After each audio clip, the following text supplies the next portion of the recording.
You're welcome to Here for the Culture with your boy Saint Francis Xavier. If you're not subscribed to the YouTube channel, kindly take a minute, pause and subscribe to TrendsO'clock right now. And most importantly, turn on your post notification bells so that you watching will always be first to be notified whenever I drop a new video. So what is today's episode about? Today's episode is about Buju Banton's comments on Afrobeats and Afrobeats artists and our teams in our songs. But I was happy when they came to their senses to realize that music is the bridge that's going to connect us. But what I was disappointed in, they didn't try to connect with Jamaica the roots. They connect with everyone else except us.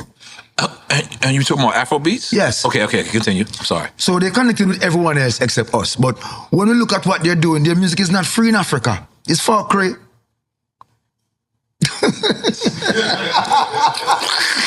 I didn't know what to say. The music need to free Africa. If I am all the way in Jamaica and my country and my people fight for free your continent with word, sound and power, and you have the ability now and all you're singing is fuckery, you don't sing a song to free Africa all now.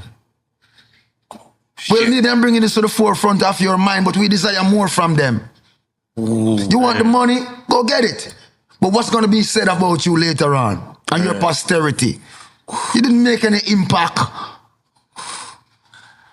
So reggae music still stands predominant. It is still the king's music. Yes. I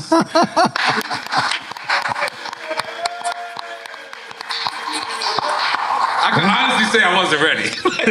I wasn't ready. Do you get me? So first of all, I would like to say this about whatever Buju Banton said. I mean, I totally agree with the expressions he made on Afrobeat artists, saying that Afrobeat artists, or let me say Afrobeat song or Afrobeat music doesn't uplift and liberate and seek to liberate Africa.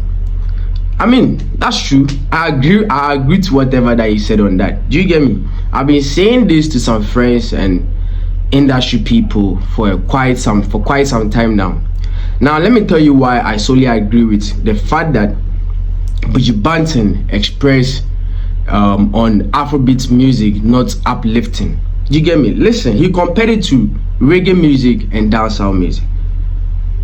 For we all know in Africa, many of us knows that, I mean, the perception or what we perceive of reggae music is the king's music, as he rightly said.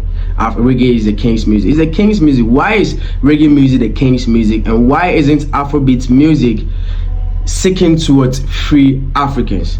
First of all, reggae music has themes on emancipation, injustice, Western domination or Western dominion. It talks about equality. Reggae music preaches on African slavery. Do you get me? Emancipation and all of that. And we know the likes of Bob Marley, Lucky Dube.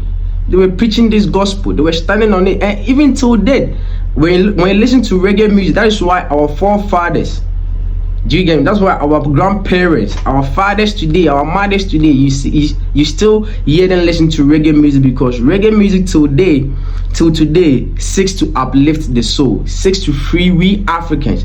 If we are expecting, they're expecting we as Africans in Africa, to do more than they are doing in the Caribbean, or any black person or any African person living anywhere in the diaspora. So we need to do more. Do you get me? Afrobeat music, remember Bernard Boyla said that Afrobeat music has no substance. It has no content. It has no message. Not all, but most of our Afrobeat songs doesn't have substance. It's just melodies, rhythms, vibes, and flow. But listen, we've been in long times of what? Torment, torture. I mean, finally we have a voice, and this is what we use our voice for. Finally we have a platform, and we use our platform to talk about fuckery, etc. We can do better. Do you get it? That is what Buju Banton is simply trying to say. Because why not, bro? They are the Caribbean. Jamaica is doing greatly with dancehall and reggae music, trying to free souls, trying to connect the gap. Do you understand? They're trying to connect the dots. It's a bridge. That's what Buju Banton was saying, that he went to Africa, Kenya, and Ghana, and some other African countries to draw them to the sense that music today is a gap. And if we truly want to bring the lost Africans in the diaspora, if you truly want to connect with the Caribbean, with lost slaves, I mean, go on with the days, do you get me? then we can do it through music. But what our Afrobeat artists using music to talk about? Fuckery, drugs, crime, hire fucking a bitch last year or last month, hire fucking your boyfriend's girlfriend. But come on, bro, your best friend's girlfriend, all of, bro, it's a whole lot. Do you get me? So Buju Banton is simply saying that Afrobeat songs must be uplifting and seek to liberate Africans, because they expect us to do more. They expect us to do much. Do you get me? So I give him props for that. Secondly, he spoke on Afrobeat music not giving, props to dancehall and reggae music. He's not the only one that said it.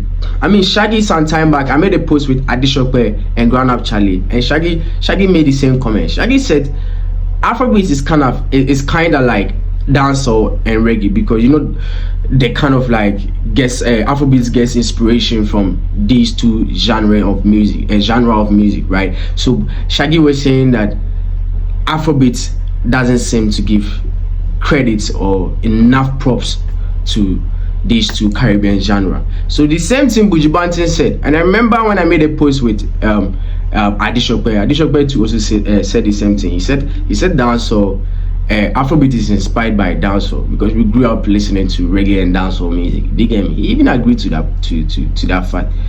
Do you get me? So what the Caribbeans, what the Jamaicans, or let me say Caribbeans in general are expecting of us is that we should make quality music, not just quality music. We should make music that uplifts the soul, that seeks to liberate Africans.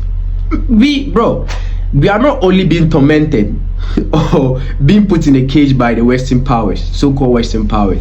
Even our own leaders are doing it. So we should be making music to uplift and liberate us. Stonebwoy is one artist that I can mention. Burna Boy is one. Do you get me? The list goes on and on. The likes of Fela Kuti were doing it. Likes of Lucky Dube were doing it. So it's not African music in general, but he was talking about Afrobeat specifically. So we should make content that seeks to what?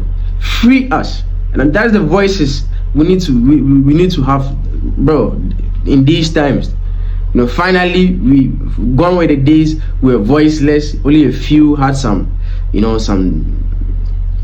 I don't know if I say liberty to speak for us, and now at age 20, 24, 21, even 18, 19, you have a platform, you have a voice, and all you talk about is fuckery, bro. Come on, you can do better with your platform, with your voice, and what you've established for yourself in these years. Do you get me? Use your voice wisely. Now, being a Pan-African in your songs, because when I'm listening to music, what I consider most is the message that you're putting out there. That's why I fuck with some artists that preaches that have they are good and appealing, inspiring, uplifting themes on their songs. Do you get me? So this is what Buju Banton is saying, and that you should give credit and give enough props towards reggae music and dancehall music. Reggae is a king's music.